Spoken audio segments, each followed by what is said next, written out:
The sun rises on a new day. You've seen all the content on the Lowrider ST and you're wondering, is this bike right for me? Well, in this video, we're going to hope to address that. Let's get into it.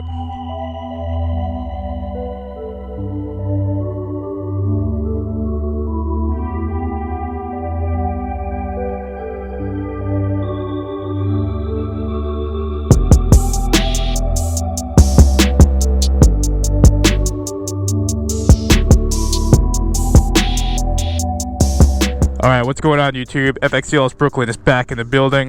I'm that motovlogger from Brooklyn who does the 6,000 plus mile bike trips on the Dyna and FXR platform and now the Lowrider ST platform. And I've made a couple videos specifically anchored on the topic of this bike that have had a pretty good reception, but have also led to a lot of questions. Specifically, the questions coming from someone who is in the performance Harley game and is tossed between the Dyna platform, the FXR platform, or this new Lowrider ST platform. And because I do cover content on all three of those different platforms, that's the common question I've been getting asked lately. So again, I definitely have enough miles on this bike. I got 5,000 miles on this one, and that's not including all the miles that I put on the Battleship Gray one that Harley Davidson sent me back in 2022. So I got a lot of miles on the platform, so I think at this point I could give you a very objective and honest opinion. Specifically, if this bike, the Lowrider ST with the 117 Milwaukee 8 motor, is right for you. So this is not an upgrade video, but like the big things I've done to the bike personally compared to my Dyna, I think I've been pretty minimal with this bike. You know, bar job, seat, exhaust, you know, you gotta have a crash bar, and then, you know, a couple little things here and there, grips, levers, little floorboards, brake and shift lever, this and that, you know, nothing too crazy. This was the bike I wanted to get to not go crazy on, to have it perform out the box, and I knew it was gonna do that from the one that I was riding around stock back in 2022. So me personally, I actually bought this bike to be a workhorse, to be my long distance road trip bike. You know, no frills, not going to win any beauty contest, and it's a damn good looking bike. You know, I didn't get it for aesthetics, but aesthetically, I actually am in love with this bike. This white sand pearl is one of my favorite color schemes Harley Davidson has ever released, so I was just in the right place at the right time. It's a damn good looking bike, but I bought this bike for pure performance, which is what this bike offers. So yeah, I've been doing a lot of voiceover videos. FXDLS Brooklyn has been getting pretty fancy lately, but for this one I actually wanted to take y'all for the ride and have you feel and hear what this bike sounds like. So let's do a little startup. But that, my friends, is what a 117 Milwaukee 8 sounds like.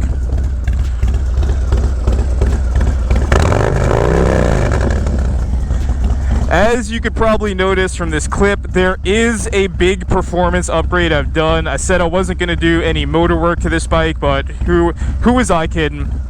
I did do one little thing to the motor. I'm not going to talk about what it is. I'm going to do a full-length video about the upgrade and the gains that I saw. But right now, this bike is absolutely ripping. And let's get out there and let's talk about the topic at hand. The Lowrider ST. But yes, let us cut to the chase. The Lowrider ST. When somebody asks me, should they buy this bike over a FXR or a Dyna, I'm actually at the point where I am just so damn thrilled with this bike that I am almost at all times default just saying yes to that question. Buy this bike. In terms of bang for the buck performance and reliability, in the year 2023 when I'm making this video, this is the sure shot, you know? And again, that's coming from somebody who does heavy miles between all of those different platforms.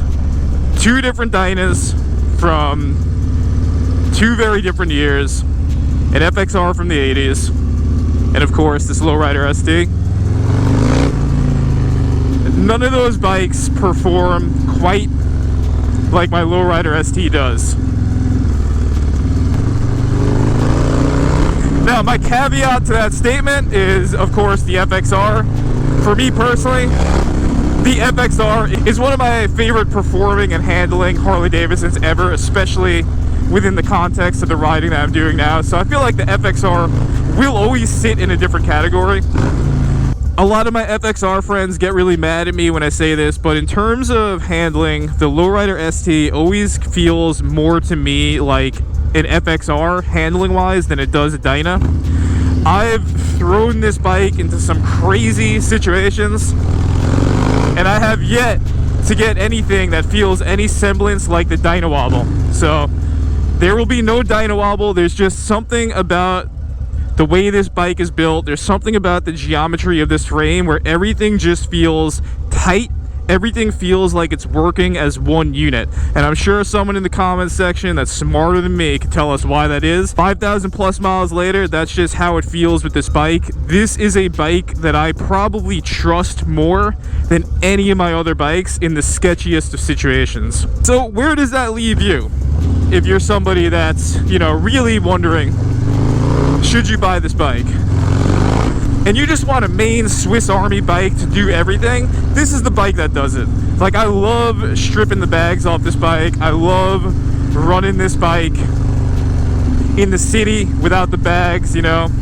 And then I love, obviously, doing the bike trips with this bike. I love doing the highway miles. This bike is the one-stop shop Swiss Army bike. Will do it all, 100%. So that's like, first and foremost, I recommend it if somebody is looking for like a true main bike.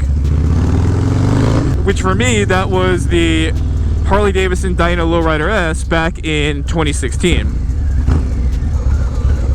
Post up here for a second. Yeah, so I'm always going to tell someone who's looking for a true main bike to get this bike over any of the other performance Harley Davidson platforms.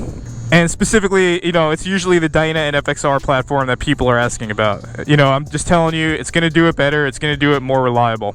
Now, my caveat to that is, like, if you're someone that's just married to the character and the coolness factor that you're going to get from the Dyna and FXR life, that's a different story. But just know, get it to perform to the level of how these bikes are performing, you're going to be dropping some serious coin. And, you know, even my 2016 Dyna Lowrider S, it comes close. It comes close to performing as well as this Lowrider ST, but this Lowrider ST is like pretty close to stock.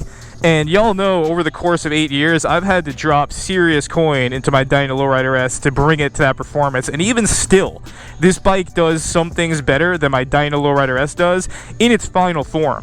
So I think the next person I would, you know, I would definitely recommend this bike for is the true mile crushers out there. This is the bike for you. This bike will tour straight out the box with no problem, without having you sacrifice extra weight, without having you sacrifice running a bigger bike, running things that you just don't need. If you're someone that does the bike trips, if you're someone that actually does the heavy miles, this is, in 2023, one of the best choices for you. You know, that's it. This bike is made for true mile crushers out there, and I'm having a blast on it. And then finally, someone who just wants pure performance and reliability straight out of the box, you're just not going to beat this, you know? So if you're in the market for a new bike and you're wondering, FXR, Dyna, Lowrider ST, that's my honest opinion from somebody who runs all of those different platforms consistently. If I really had to boil all my bikes down and just choose one for the type of riding that I do, it would actually be this bike. As sad as I would be to lose all my other bikes, but this one truly is the Swiss Army bike. Don't get me wrong, you know, I make it work. I make touring work, I make New York City miles work, I make the sketchiest situations work on all my other bikes, but nothing is going to beat the modern performance that you're going to get with these Lowrider STs. So I hope that sheds some light on the topic if you're someone that was wondering about that. As always, this is just my opinion. I'm sure the comment section might get a little toasty in this one. It's just my opinion. Again, I do run all the other platforms and have a lot of love for them, but I'm just trying to be honest here, especially for anyone that actually is in the market for a new bike. Let's see what Harley Davidson does in 2024. I wonder if they'll make improvements. I wonder if they will make the bags symmetrical, or I wonder if they will do something to dampen some of the vibration that you get in the grips. So wait to see what Harley Davidson does in 2024. I'm looking forward to whatever paint they choose. Hands down, the best paint they've ever released in this bike is this one, but we'll see what they do in 2024. So that's it, y'all. If you have any questions, let me know in the comment section. Stay safe, stay low, ride Dynas, ride FXRs, ride Lowrider STs, and on that, FXDLS Brooklyn is out.